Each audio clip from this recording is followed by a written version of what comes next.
Man, this bond issue thing, it's been driving me kind of crazy. I know you've heard about it, but I'm sure there are a lot of people that haven't, Nathan, and it's so crazy. I've seen so much communication about the bond and what's going on with the schools and all of this. There's a lot of information to just digest. There's a lot of opinions, and I think that's okay that everyone has opinions, but it's really interesting to get into the facts and really understand how this affects people. At first, it didn't seem like that much of an issue for me because it's like, yeah, maybe they're not affected, but from what I've heard and learned so far, I couldn't be further from the truth. And so I'm really excited to, have that conversation with you today. So I know that you went to the board to have some conversation, and there was a conversation happening about the bond. Well, tell me about what you did when you went there. The bond is important to us, right? And so instead of having misinformation, I wanted to get what I consider good information. Well, the only way that I figured I could really get good, reliable information was to go to a Board of Education meeting and ask some questions. I am a resident here in Plain City, and my son, of course, is in the district. I had 12 questions, but I whittled it down. Figured we want to go home, right? The first one that I got to ask were, what are the signs that the district has outgrown their current buildings? We've employed two firms that specialize in projecting enrollment growth, and their projections are very close. And both of those firms say that if we build this building the way we want to build it, we'll be able to accommodate growth that's a little bit more than we anticipate. And they're very good at what they do, so it's probably unlikely to happen with 10 years out. So our goal would be to not come to our voters for a bond for another 20 years. So we are over 100% capacity at the high school. It doesn't mean that every classroom is completely full. We can take more students in maybe a biology class or an English class. We also have students and families coming to us asking for more elective opportunities, FFA and different programs. We don't have anywhere to put them, even if we wanted to. Every teacher has their own classroom, but now we have two teachers on carts. They don't have their own classroom. They're on a cart, they push it around. When one teacher is out of the classroom for lunch or planning, that teacher on the cart wheels their cart in and has class. That's how tight we are at the high school. And that's clearly evident that we've outgrown it from what I understand. They talk about how we're already over capacity in many of our classrooms and different impacts. So I found a lot of great information there. One of my questions was, the bond ties into a 10-year master facility plan. What's the long-term vision there? We put every possible facility plan on the wall that was possible. How we landed on this junior high plan, building a junior high and making a 6th, 7th, and 8th grade building, why the community landed on this, it was the best cost to provide the most amount of space to not have to return to our taxpayers for the longest amount of time. That goal was to create the most amount of space in 10 years from right now with the projections that we have.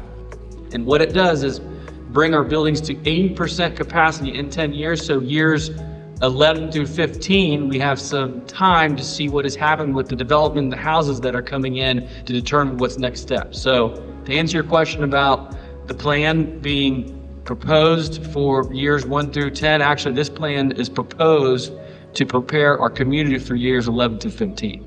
I don't know any member of the Board of Education. I don't know anybody actually in Plain City who wants to pay more taxes. I do not. Let me be clear. I don't like it, but it's a necessity. Kids are the one thing we got, and we need to support it. I look at a cost perspective. This bond, 70, just call it $70 million. Well, if it's $70 million today, what's it cost in 5 years? Yeah, it'll be a lot more. Is our community growing at a very fast pace? Yeah. So let me point out something with that growth. Yep. Every time a new member moves in the community, that bond amount that you're paying, what happens to it? I would assume it decreases. It does. Yeah. Every time. So what is $179 per 100,000 if it passes will decrease, because we all know that our community is growing at an exponential rate. Right. It will slowly reduce as more people move here because more people are contributing to the bond. That's good to know. We talked about opportunities that we can't even provide now. Are there opportunities that they have now that you would have to remove if the bond wasn't passed, potentially? So yeah, that ties to our operating budget. Our operating budget is strong. So if the bond doesn't pass, that is not on the table. Okay. But what is on the table is the inability for us to have a long-term facility solution for our staff and our students. We might shift some of our operating budget. Right now, we're budgeting 2 to 3 new teachers a year based on a projected enrollment. So if we have to do the modular units, then we might have to say only 1 new teacher, instead of 2. Instead of focusing more on the classroom, we're just looking to spend our operating dollars on these modular units, which, by nature, they're temporary. And if we were to put, say, some on Plain City Elementary, where that's the greatest need right now, those kids are not going to stay Plain City forever. So eventually we'll have to put more modular units like Canaan when they age out to that building. Then they're going to age up to the junior high, then they age up to the high school. So that's going to be a very expensive solution that won't provide a long-term answer. And I look at Marysville down the road, what they went through, they had pay to play. Kids, families were paying $1,000 or $1,500, no limitation on what that amount was. They lost classes, they lost teachers, a lot of programs because they didn't have the funding for the schools. And our kids are the future. Right. And we're taking these things away from them. And I struggle with that I don't want my child in a trailer in the winter. And that's not a classroom. That's not safe. We can talk about safety. We can talk about a lot of things, but the safety. Speaking of that, the school resource officers in Marysville, they were clipped. I want our kids to be safe.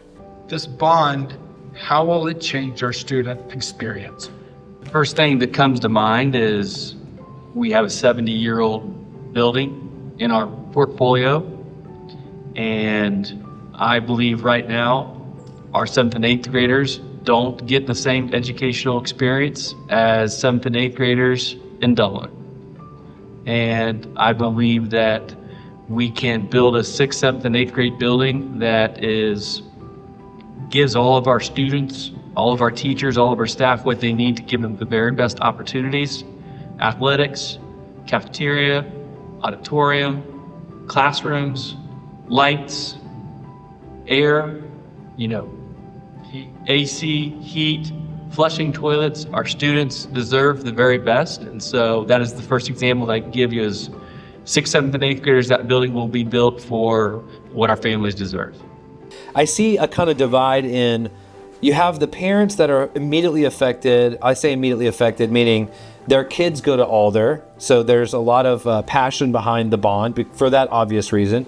And then you have this kind of other group that maybe their kids are not in school anymore, or they're seniors that have been in Plain City for a long time and they've seen a lot of change. It is interesting to kind of play the middle and go, well, if I was the senior that's been in Plain City for a long time that doesn't have kids in the school, why is that so important to me? And to those people that say, hey, I'm on a fixed income, blah, blah, blah, I don't have kids in the district, it's typically that they don't follow it with anymore. They did probably at one point. It was paid for then. One of the biggest things I think people can do, getting more involved in the community in the sense of like when you want to know more about this stuff, if you disagree, you should go challenge it and ask the right questions and really try to understand the other perspective. It's not just like it's one way.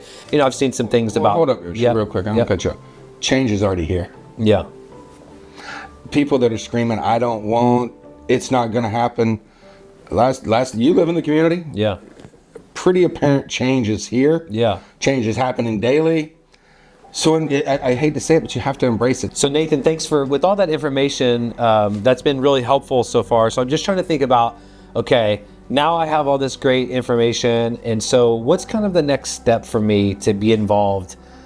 We talked about Elevate Alder, but what else should I think about or talk about doing? Well, first let's talk about this. Make sure you're registered to vote. Okay. If you're not, you can go to depending on where you live within, but go to Union County Board of Elections, register. Make sure you can vote first. That's important. Okay. Secondly, do vote. Whether it's for or against, your vote matters. Okay. This is your opportunity to speak up, pro or con. Vote for it. If you want to get involved, then go to Elevate Alder. You can also do simple things. If you support it, share the video.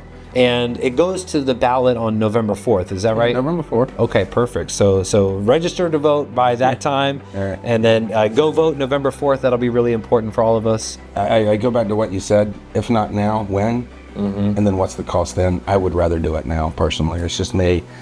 we can start making a dent on what that impact is. But why? People moving in the community again. Right. And I don't want my kid to trailer. Right.